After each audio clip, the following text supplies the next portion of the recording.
Let's do horoscopes for the lunar eclipse at 15 degrees of Pisces that we just had September 7th, 2025. And it's important to note that because we didn't actually see the eclipse here in the United States, this particular eclipse is really operating more as a full moon, maybe a little bit more souped up than your typical full moon, although not quite as amped up as an eclipse on the whole. So I just want to get that out of the way. Let's jump into the horoscopes. Go watch the video before this one if you want an overall view of this particular lunation. So let's get into it. Aries, you're up first. We are going to start with Aries. Let's hop into it. This moon is crossing the axis of Pisces and Virgo between your 12th and your 6th house. Moon is in the 12th, sun is in the 6th. We are dealing with a health axis here, just as Pisces and Virgo are that axis. So this eclipse is going to make a lot of sense for you in terms of balancing or harmonizing your physical and mental health.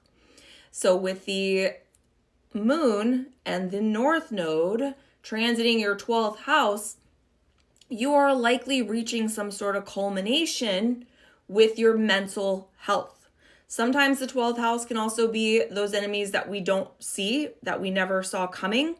Sometimes it's going to be our self-undoing. How are we standing in our own way? How are we acting as our own worst enemy? It also rules hospitals, it rules prisons, it rules those places that we go to be alone. The 6th house is your physical health. The 12th house is also dream states as well. But the 6th house is all about your physical health. It's your coworkers, your day-to-day routines. This axis, Pisces, Virgo, 6-12, all about how your physical health impacts your mental health and how your mental health impacts your physical health. So Aries risings, what you guys are likely focusing on or dealing with is finding that balance between the two physical and mental health situations.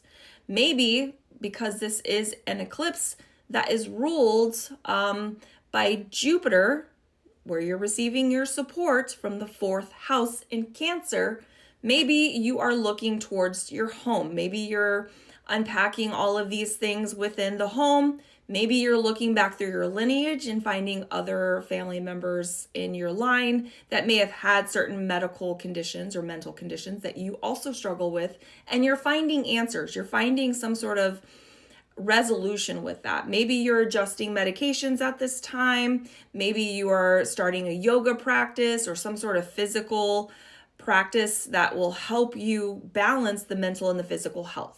So that's what I have for you for this lunation. I hope that helps. Let's get on to the next sign. And now we're talking about the Taurus rising experience with this lunation. So Taurus risings, the moon is in your 11th house, the sun is in your 5th.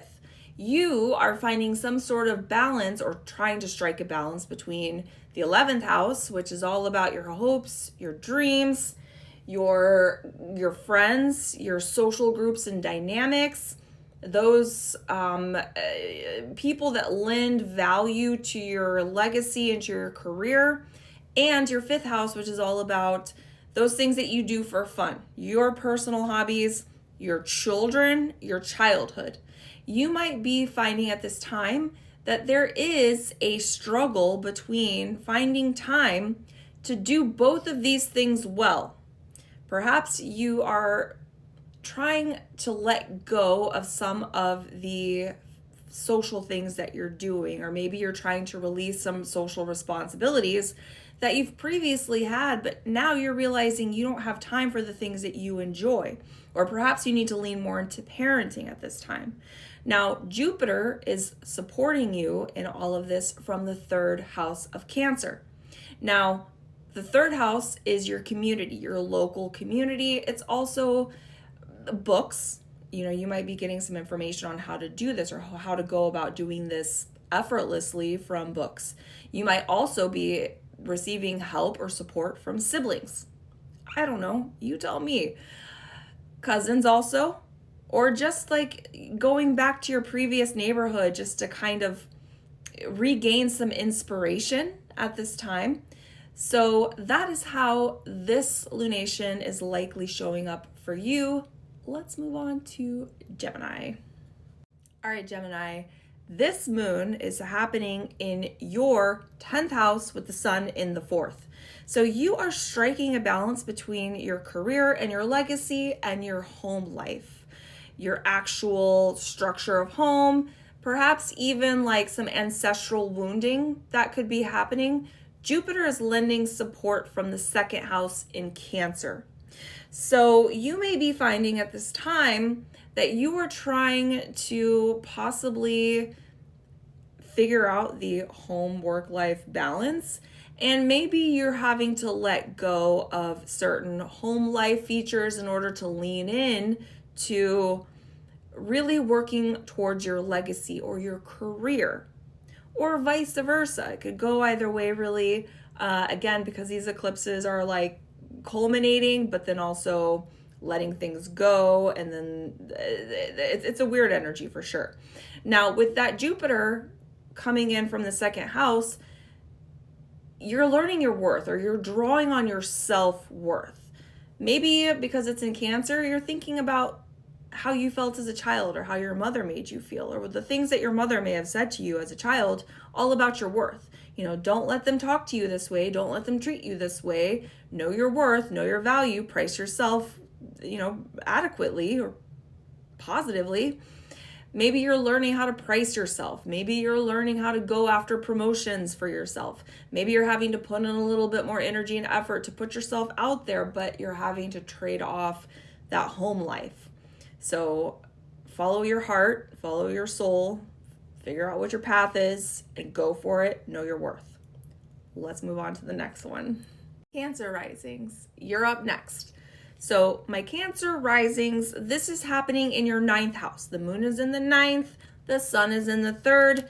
You are finding a balance between those lessons that you learned in like higher education. You're drawing on your spiritual self, your philosophical self, not so much the religious self, that's really more 3rd house, but you're trying to find that balance between like the higher learning and going back to basics with the grade school, the communities, things you might have learned in your household as a sibling or from your siblings.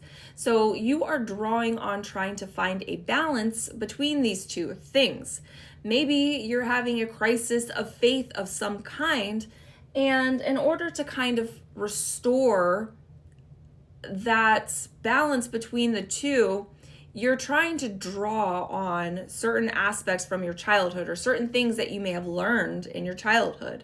Maybe you're leaning more spiritual, and now you're deciding that you want to go back and read some of the Bible of your childhood to kind of bring some equilibrium between these two very different philosophies or faith/religion.